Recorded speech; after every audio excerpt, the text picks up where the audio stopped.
আসসালামু আলাইকুম বন্ধুসকল, অসমীয়া ইছলামিক চেনেলটিলৈ আপোনালোকক স্বাগতম জনাইছোঁ। আজিৰ আমাৰ টপিকটো হৈছে আৰবিত নামাজৰ নিয়ত কৰোঁতে আপোনাৰো হয় নেকি খেলিমেলি? যদি হয় তেন্তে ভিডিঅ'টো স্কিপ নকৰাকৈ শেষলৈকে চাব। বলক তেন্তে ভিডিঅ'টো আৰম্ভ কৰোঁ।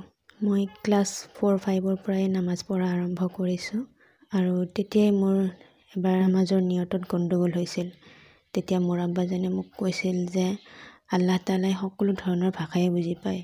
সেইটো ইংলিছেই হওক, অসমীয়াই হওক বা বেংগলীয়ে হওক, আপুনি যি ভাষাতে নিয়ত কৰে আল্লাহ তাআলাই বুজি পাব।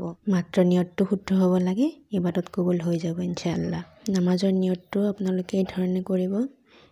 ইয়া আল্লাহ, মই এই যাই নামাজৰ ওপৰত থিয় হৈ কাবা শ্বৰীফ মোৱা হৈ মাগৰিবৰ নামাজৰ 3 ৰাকাত ফৰজ নামাজ পঢ়িম বুলি আল্লাহ তাআলাৰ ওচৰত নিয়ত কৰিছোঁ। আল্লাহু আকবৰ।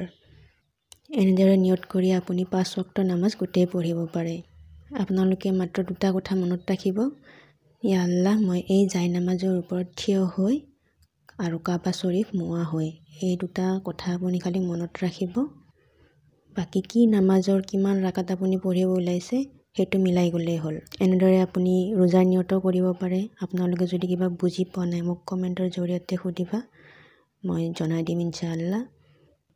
ভিডিঅ'টো ভাল লাগিলে যিমান পাৰে শ্বেয়াৰ কৰিব, জানো আপোনাৰ লগত বেলেগেও শিকিব পাৰে। ভিডিঅ'টো লাইক কৰিব। আসসালামু আলাইকুম।